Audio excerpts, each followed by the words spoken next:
Oh look! We're playing Ninja Gaiden again. In 2008, Team Ninja released Ninja Gaiden 2 exclusively for Microsoft's Xbox 360, and we got to see how they would go about continuing their new take on Ninja Gaiden. The answer? They got a little bit crazy with it. This game came out 10 years ago, so for some of you, it may be easy to misremember Ninja Gaiden 2 as simply another fun Ryu Hayabusa ninja slash-em-up adventure about killing monsters and saving the day, when in fact, while yes, it is partly that, it's also a game made by insane people. Never before or since, I think, has there been a game with such little restraint, such little care for stylistic consistency. If trying to achieve that would mean sacrificing just one of its bonkers ideas, paired also seemingly with a complete lack of any self-awareness. Ninja Gaiden 1 starts with a slow-building trickle of challenges in this calm, mysterious, hidden ninja castle setting. Ninja Gaiden 2 starts with this guy, the very first second of gameplay, immediately jumping towards you, and from that point on, don't let your guard down for a split second again, because it's this for the next 10 to 12 hours. 10 to 12 hours I'm probably going to be spoiling a little bit here, FYI. Ninja Gaiden 2 drops the interconnected world design of Ninja Gaiden 1, and instead goes for a linear level setup, which is kind of a throwback to the original NES games in a way. And this allows the game to do whatever it wants. New York getting attacked by demons, Venice besmirched by werewolves / lichen things, Moscow under siege by paramilitary ninjas, Mount Fuji, the literal gateway to hell. And this removes a lot of the considered level design and exploration of the first title, and I know I should care because it's my job to bring up that kind of thing and mourn the loss of interesting environmental design. But holy shit. I can't. I love this game too much. This game, it's just the most video game ever made. Watching this ninja hop around Eastern Europe fighting soldiers with a bow and arrow and facing off against a demon on top of a clock tower, it's just classic. Look at this. This is like the most NES thing I've seen in a 3D game. It's like a bunch of dudes lined up in empty rooms in a building across the street just firing missiles at you. Like some kind of NES Zapper game. And then there's a cog platforming level. I can't. It's two video games. We're on video game overload here. There's no middle ground when enemies appear. They either comedically sprint in from a mile away, or just pop out of thin air like they just loaded in from off screen, 8-bit style. It's like the visual absurdity of playing an NES game has been translated pixel for pixel into 3D in a way nobody had dared to try before. Why have I not mentioned the story? It's because it's like, what story? 4 evil demons have been awoken, and Ryu globetrots to kill them all, Kill Bill style. You finish fighting this dude on top of the Statue of Liberty, and then the mission screen is like, some shit is going down in Venice with werewolves, and then Ryu is just casually walking down the street there, and oh look at that, another level. The game starts with you fighting ninjas on top of a future Tokyo skyscraper town, and ends with you slam dunking Satan back into hell. Can I get an amen, brothers and sisters? The game pushes just how much it can throw at a player. It's almost avant-garde. Levels where enemies keep on calming and calming and calming to the point that the game can't handle the pressure of what's happening.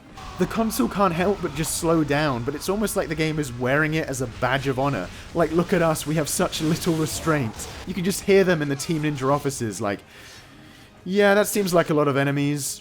Add more. And this isn't some Dynasty Warriors shit where every enemy is just an ant to squash. All these aggressive foes can potentially end you. The pressure is relentless. Check out the level 4 Dragon Sword's charged move. It's like, okay Ryu, yeah, you got him. Ryu, we get it. Ryu, just stop. Just stop. There's no limit to this game's lunacy. Here's a boss that just explodes and kills you with a comedy explosion when it dies. Hilarious, because why not? And now fight 2 of them at once, of course. We implemented the pre-boss fight checkpoint, but watch out, because we didn't implement the post-boss fight checkpoint. Oh, you beat that hard boss? Well, here's some camouflaged mines to just kill you before the next save point. The game can be bullshit to the point of comedy at times. Everything is cranked to beyond 11. It's the kind of game where you get tired after each level. You need to rest to calm your senses. Everyone in this game is hardcore. You dismember dudes and they still crawl towards you, suicide running on your ass. Sometimes enemies pick up their dismembered allies and throw them at you. If cocaine was playable, I think this is it. There's such like a noticeable dissonance between the adult-rated dismemberments when dissecting the human enemies compared to the goofy, grabbed by the ghoulies monsters elsewhere, like this big skeleton boss. There's like no design consistency here. Every enemy feels like they could be from a different game. Some of them are cool and some of them are just like, wow, you guys really just threw this in, didn't you? Is there like a texture for this monster lying around the Team Ninja offices they just forgot to include? But I'm so baffled by what I'm seeing every 5 seconds, I can't even register my distaste all that much. It's just like, yep, alright. Ninja Gaiden 1 could be a bit ridiculous, but it was composed enough, taking place in a secret ninja village and then an isolationist nation, to where you could kinda suspend your disbelief for this universe. Here though, every major city is just getting wrecked by like the most ridiculous circumstances imaginable. Of course, Ryu still approaches everything with the most self-serious, unimpressed demeanor possible. I don't care. There's a reason lots of crazy action games have sort of cheeky protagonists. Not to wink at the viewer, so to speak, but more so as to add some levity and self-awareness to the ridiculousness. Or to add some contrast and conflict between serious forces and light-hearted ones. Here, everything that happens is so insane, and yet everyone is taking it so deadly serious. Look at this guy's design. He's one of the main villains. It's just... no, I'm sorry. I can sort of enjoy the commitment to keep a straight face. It's kind of charming in a way, but it's still hard to figure out where I'd really stand with Ryu as a character. I do derive a bit of inspiration from his tireless discipline in the face of adversity. He is so in on the job at all times, you want to be as effective as his demeanor implies he is. I also like how his young voice when he does speak lends a sort of endearing naivety to that demeanor. Even in death, you could never understand him. He's super self-serious, almost like a teenager, trying too hard to live to a kind of code and be taken seriously, but in a good way where his dedication to his craft actually pays off. I mean, you know, it's a real code he's living by, he is a ninja. That all said, who is this guy? What does he want? What's the end game for you, Ryu? Who are you? I have a lot of questions about you and this universe. Why does the evil Spider Clan have like 10,000 members, and the good guy Dragon Clan has like 5 ninjas and they all suck ass and get torn to shreds every week when the village is invaded? Is any of this that's happening on the news or being recorded by history as the most insane shit that's ever happened? What year is this? There's like flying cars and shit. I won't ask questions about all the demons though, because there are some scrolls to read throughout the game about them. But Team Ninja are kind of out of their mind if they think I'm gonna read any of this. Because a game as gamey as this just wants to be played, and when it comes to the core mechanics, it's like everything else, Ninja Gaiden 1 but cranked up and turbocharged. A lot of little things I wanted out of 1 have been addressed here. You can chain into aerial combos out of the spin move and upwards parry. That parry move also has a little bit of an animation, so it feels a bit easier to time. You get a little more feedback on when to do it. The game runs at 1,000,000 miles per hour now. Wait a minute, I don't think I actually asked for that. It's like playing the first on fast forward. Every move is quicker. Rather than roll, Ryu has this anime dash. Everyone is flying at you at light speed, and in a sense, it feels a little less considered than 1. If 1 was like a thought-out game of rock, paper, scissors where you're using intuition to carefully outthink your opponent, making predictions based on their past behavior, Ninja Gaiden 2 is more like a thumb war. At the same time, there's no denying that thrill of weaving in and out of enemy attacks, laying the smack down where possible, super fast, knowing that one wrong move could end your streak and damage you super badly. It's exhilarating stuff, and the quality of the animations makes every move satisfying to pull off. The faster pace makes for nice little improvements, like Ryu just whoocharing doors open, rather than casually walking through them. But to be honest, if the game is going to be this hectic and fast, I really don't see why at this point they can't add a sprint button for Ryu, to save me having to do this all the time. It's like once you've started moving around like this, you're not going to not do it. And also, of course, with this new excessive design, Ryu has definitely gone from feeling like a human in a fantasy universe at the peak of conditioning to just a superhero. but I'll probably live with that. One thing that doesn't change is that any kind of manual hard lock-on still isn't a thing, so occasionally shurikens will go where you don't want them to. On the bright side, Ryu, I think, might have moved an attack somewhere I didn't want him to, like once or twice, but that happens considerably less than it did in the first game for me. You can toggle the camera's focus in boss fights, which is nice. I mean, I don't really want to bring that up, I'm just doing it so that people who want to be super pedantic don't try and tell me in the comments that I missed a lock-on feature. As if this light camera angle change is the kind of lock-on I'm looking for. Back to good tweaks though, that do improve things significantly. In my video on the first game, I talked for, like, about 5 hours about the Flying Swallow move and how it's hard to judge the distance and angle that Ryu will actually perform it at, stopping him from substituting Flying Swallow with a different move because you failed to meet the criteria needed for him to do what you wanted. No matter whether you're jumping or doing the Wind Run move to orientate Ryu's jump towards the enemy in question, which I'm doing every time in the footage you're seeing, by the way. And I went on to then suggest that a lock-on toggle might have helped with that. The issue wasn't that the game was broken or there wasn't consistent rules in place somewhere behind the scenes as to what would trigger the move. The issue was that, in the logic of the game world, why is Ryu not able to do the Flying Swallow regardless of his distance from and his orientation to an enemy? He jumps and flies. Within the rules of the power he's using, it should be doable anywhere, right? And clearly someone at Team Ninja realized this because Ninja Gaiden 2 lets you do Flying Swallow anywhere regardless of enemy presence. Having a move miss but still happen lets me learn and judge distance and timing a lot better than Ryu deciding to do a different attack because I was slightly off his criteria. We also have mid-game weapon switching now. It's not on the fly mid-combo.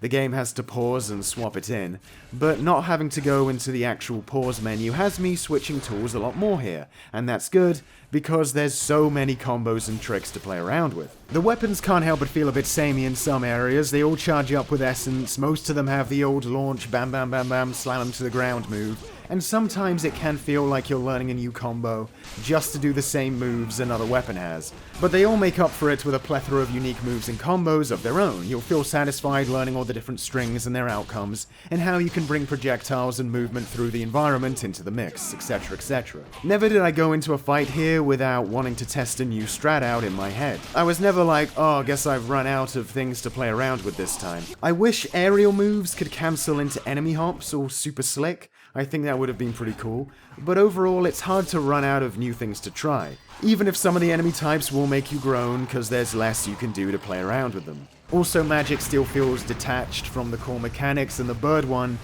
probably has a little too much going on for me or this game to handle on top of everything else. In a lot of ways, technically speaking, Ninja Gaiden 2 feels a little disappointing compared to 1. One of them mainly being because it doesn't look that different to 1. That game was visually stunning for its console generation, but Ninja Gaiden 2 doesn't really raise the bar to match its hardware. And I'm confident saying this because there are other 60 frames per second games on the same hardware, with less slowdown and better quality environments. I could even mention one that came out earlier the same year as Ninja Gaiden 2, but if I did that, then I'd obviously want Ninja Gaiden 2 to be exactly like it in every way. Later in the gen, we got titles like God of War 3, which weren't as solid in terms of frame rate. Uncapped, hovering around the mid-40s, sometimes reached 60, but looks a hell of a lot better. And generally didn't have the same slowdown and weird-ass glitches that Ninja Gaiden 2 does. This is that NES aesthetic, but the bad part. Tying all this aesthetic stuff back to the enemy design, like I mentioned, a lot of it feels slapdash and ugly in a way you know other studios wouldn't have settled for. They probably would have taken some more time to get them right before slapping them in willy-nilly. That said, if you're willing to overlook polish in favor of content, there are a lot of levels here. The game feels very complete, a big meaty game, and I'll be honest, if you're full up after dining on Ninja Gaiden 2, you probably won't need the following. Yeah, much like Ninja Gaiden 1, 2 also got a PS3 port with the Sigma suffix that remixes the game here and there, adding and subtracting content. It's kind of hard to objectively say which version of a Ninja Gaiden game is the best because, once again, things basically end up like this. The original Xbox version is the auteur, super hardcore, true action game experience where everything is tuned to get you thinking like a master ninja, dealing with the impossible. And Sigma on PS3 is a much easier version of that, pared down but given small quality of life improvements that make for a more pleasant user experience. You can now move while shooting arrows and have them equipped at the same time as the shurikens, which is great. That probably goes without saying. You even get infinite arrows, which makes sense since every time you needed arrows in the original there would always just be some guy lying around dead who had some. So eliminating that busy work is understandable. You also don't have to watch the mission description text every time you die anymore, which I can't give enough thanks for. Everything that happens in Sigma 2 though made me go, oh, this was a lot harder in the original version. The only thing that isn't harder in the original is my because they added a bunch of levels where you play as the hot girls. You get 3 stages. In the first, you play as a chick called Momiji, who's rocking that side leg, the best kind. Ayane returns for the second, and we also get the chick from the first game. Rachel. I mean, I say new levels, they're old levels with some extra bits added on. Like this lift.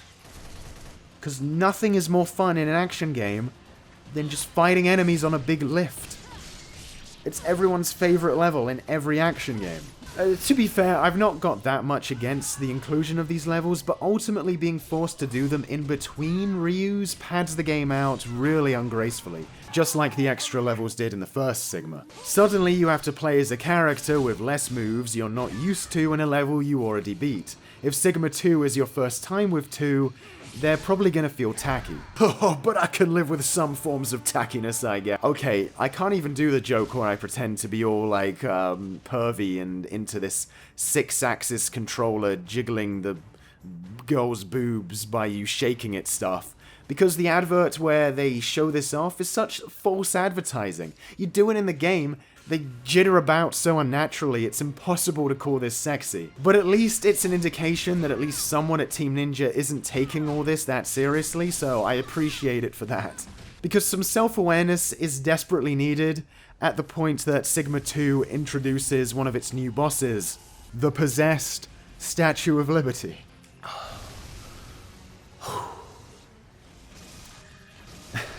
I think video games might be pretty good. Yeah, it definitely feels like someone played God of War 2 between releases here. On the other hand, there's the bosses that get removed, like Worm Guy and his ugly tunnel, or the bosses that get replaced, like these dragons with this other dragon. Yeah, you see, when things are altered like this, it's so random and subjective at times, I can only sit here and really say that these two versions are just different games, you know? If you've beaten the game called Ninja Gaiden 2, you've beaten Ninja Gaiden 2. And if you've beaten the game called Ninja Gaiden Sigma 2, you've beaten Ninja Gaiden Sigma 2. But the original 2 definitely feels like the intended experience, I guess. It's the one that takes the most risks and pushes things to the limit. A lot of enemies get removed in Sigma 2, and the original intention and charm of a game that's trying to test your limits is altered to become something more conventional. You know, regardless of how many big, giant, fun buster swords you want to put in the game.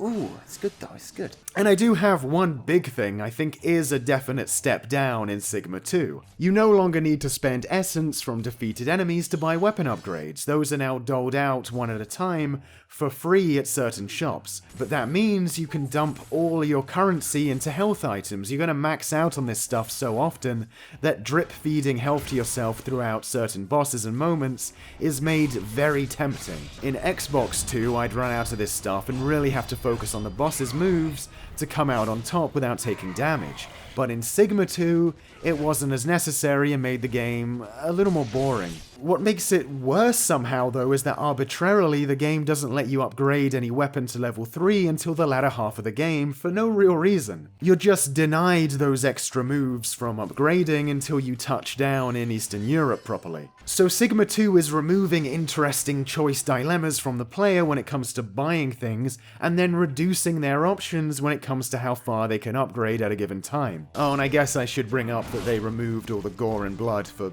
purple mist. So as a result, they could finally sell a version of Ninja Gaiden 2 in Germany, which I get the incentive to do that. They're actually my 4th highest demographic, what do you know? So obviously they're looking to play action games as well, and you know, nerfed Ninja Gaiden 2 is still better than nothing, I guess. So yeah, I love Ninja Gaiden 2, despite its issues, despite its... its glitches.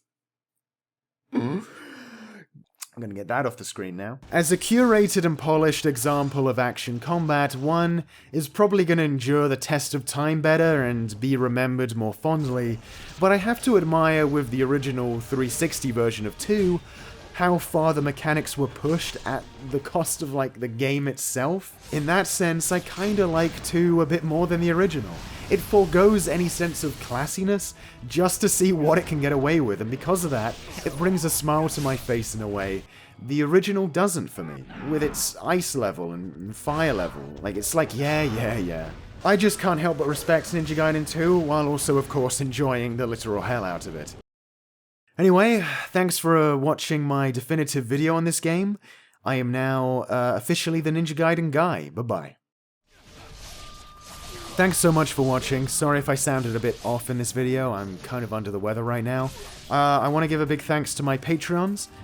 Special thanks to the Patreons you're seeing right now, who are the top donors. And another thanks to the newcomers to the Patreon who joined this month. I'm really grateful. This Ninja Gaiden retrospective was made possible by you guys on Patreon, so big thanks again, and peace out.